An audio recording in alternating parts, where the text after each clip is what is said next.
When Riot Games first announced Valorant, the hero shooter genre was already well past showing its age. And yet it managed to stand out with its focus on tactical shooting, realistic weapon behavior, and competitive focused gameplay.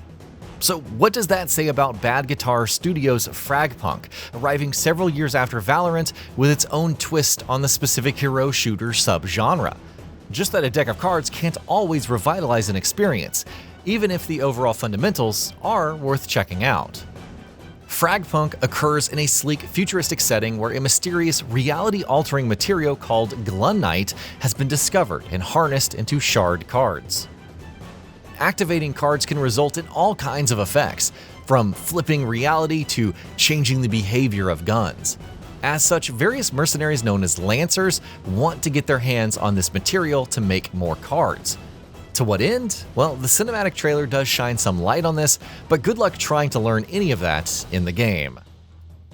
And that's fine. It provides enough reason to fight other Lancers, though I question the practice of using shard cards to obtain more material to make more shard cards.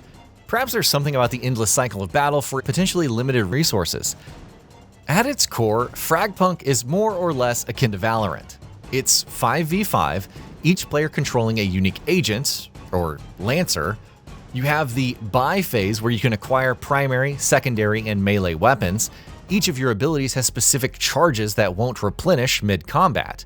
The main mode is Shard Clash, where one team is in charge of planting a shard converter, while the other must defend. Play enough rounds and both sides eventually switch roles. The cards are at the heart of the experience. Before a round, each side can invest shard points into a card of choice, adding a modifier to tip the scales. Activating Big Head mode for enemies, increasing the size of their head hitbox and allowing for easier headshots. Deactivating healing for the enemy team, enhancing a random weapon in your arsenal. And one of my favorites, putting all of your reserve ammo into a single magazine and unleashing it all in one burst are some of the highlights. Depending on the effect, players must invest more shard points into a card to activate it, and you can field multiple cards at once or refresh a current option. It's also possible to strengthen a card's effect with more shard points, thus turning a relatively normal option into something far more potent. Shard points are obtained from dealing damage, assists, kills, and more. Thus, even if your team is curb-stomped in the first round or two, it's possible to make a comeback using more potent shard cards from the points accumulated thus far. However, a more complex economy is notable only in longer shard clash matches. For the regular standard format, where it's 4 rounds to victory, snowballs feel way more likely with little chance to turn things around other than raw skill.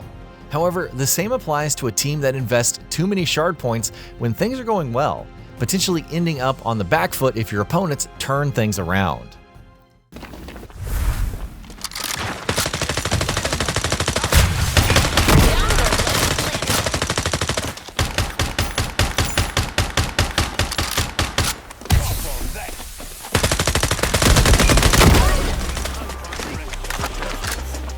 Otherwise, adding cards to this kind of competitive shooter format is fine.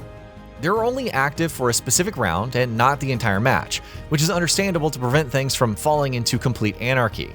I did enjoy swapping out for the tried and true SMG for an automatic shotgun once Dragon's Breath became active, unleashing a swarm of hail and dealing ignite damage over time to an unlucky enemy.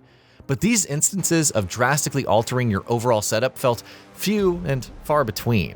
If anything, they're fun modifiers which spice up the otherwise overtly familiar gameplay. FragPunk tries other ways to change things, like a knockout system for weapons. If you're defeated in a round, your previously chosen weapon is locked out, so you need to select another or loot it from an enemy. The visual style is also super colorful, brimming with graffiti and effects that stop just short of feeling too overwhelming at times. The shooting mechanics and overall weapon feedback feel enjoyable, even if they're leaning away from than your typical tactical shooter. The duel is a substitute for overtime and pits teams in 1v1 battles until one side is completely wiped out, which is neat. Forgot why we're here.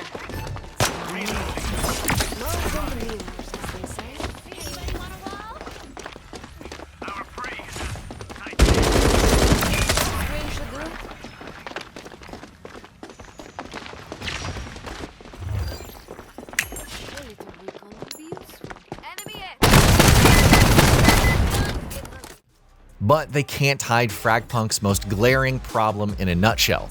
You've seen this before, albeit in other, more compelling titles. This includes the slower, more methodical movement that encourages corner peeking and not simply rushing in, swapping to your melee weapon to move a bit faster. The maps have multiple sightlines and flanking routes, though they don't feel as naturally integrated at times as Valorant's, even if they beat it in terms of sheer visual fidelity.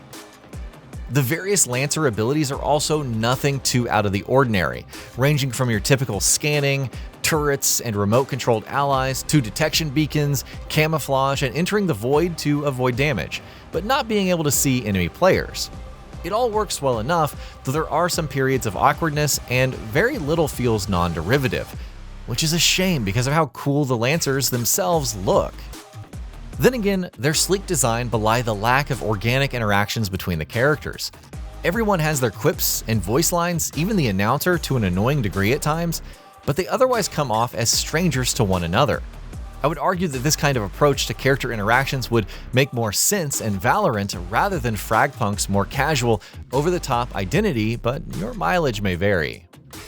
When you're bored of Shard Clash, you could try other modes like Team Deathmatch or Infection. The latter seemed promising, but turns out laughable, given the lopsided advantage survivors have over the infected and how annoyingly long the matches can last. Otherwise, you have the standard challenges and events, the latter focusing on completing additional tasks.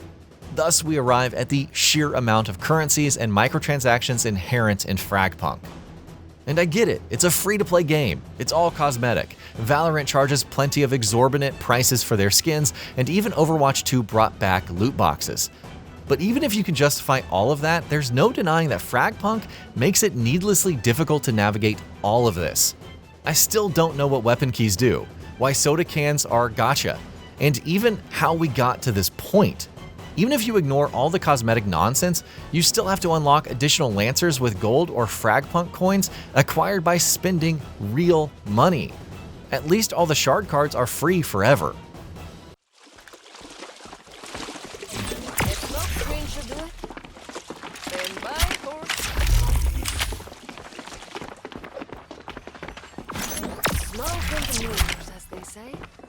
Converter is now converting, I guess. Which one were you? Yin or yang? That makes 3. One left. Hunt them down. Even without the sheer abundance of monetization, FragPunk is a solid, if mostly inspired, in the nicest way possible, competitive shooter. The bombastic style and gunplay can be fun, especially with the unpredictability that the cards add, but the real meat of tactics and depth of weapon mastery feel somewhat wanting. Whether it can evolve further and establish its own niche or fall behind its superior inspirations remains to be seen, but for now, it's enjoyable enough.